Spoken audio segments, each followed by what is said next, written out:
بعض اوقات ایسے ہوتا ہے کہ ہم کسی انسان سے کوئی کام کرواتے ہیں، کام کروا لیا، سارا کام مکمل ہو گیا، اس کے بعد وہ شخص کسی بات پہ ہمارا اس سے اختلاف ہوا اور وہ چلا جاتا ہے، اپنی مزدوری لیے بغیر چلا جاتا ہے، لڑ جھگڑ کے نکل جاتا ہے۔ اب وہ جو اس کی مزدوری ہمارے پاس رہ گئی ہے وہ کیا ہے؟ وہ امانت ہے۔ یہ نہیں کہ ہم نے شکر پڑھنا ہے کہ چلو جان چھٹی جی، پیسے بھی بچ گئے، بلکہ آخر میں جا کے کئی جان بوجھ کے خود پھڈا بھی ڈال لیتے ہیں، سارا کام کروانے کے بعد آخر میں ڈال دیتے ہیں پھڈا کے پیسے نہ دینے پڑ جائیں۔ یہ مسلمان کا طریقہ کار نہیں ہے۔ رسول اللہ صلی اللہ علیہ وسلم نے اس حوالے سے بھی واقعہ بیان فرمایا کہ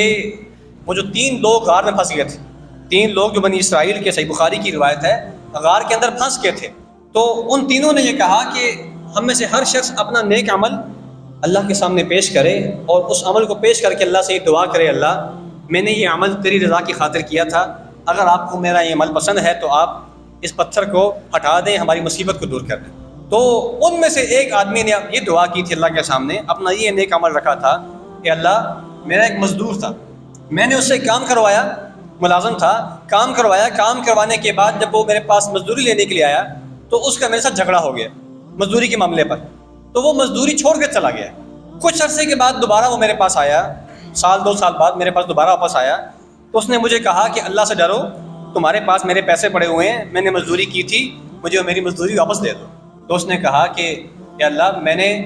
یہ کیا تھا کہ اس کی جو مزدوری میرے پاس پڑی ہوئی تھی پیسوں کی شکل میں، اس کو میں نے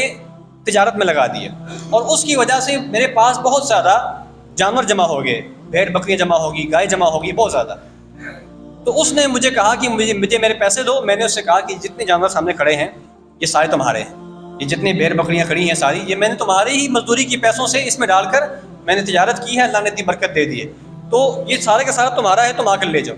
وہ حیران ہو گیا، وہ کہہ رہا تم میرے سے مذاق کرتے ہو؟ وہ مزدور کہنے لگا آپ میرے ساتھ مذاق کر رہے ہیں؟ انہوں نے کہا میں مذاق نہیں کر رہا، یہ واقعی آپ کی مزدوری سے ہی میں نے یہ کاروبار کیا ہے، اور اچھی خاصی مزدوری ہوگی ظاہر بات ہے۔ تو اس نے وہ سارا کا سارا مال لیا، وہ بھیڑ بکریاں لی اور گائے وغیرہ لی، اور وہاں سے نکل کھڑا ہوا۔ اس نے یہ چیز اللہ کے سامنے پیش کی، اللہ اگر آپ کو میرا یہ عمل پسند آیا ہے کہ میں نے ایک مزدور کی مزدوری نہیں کھائی، اس کے پیسے میں نے دبائے نہیں ہیں، بلکہ اس کو میں نے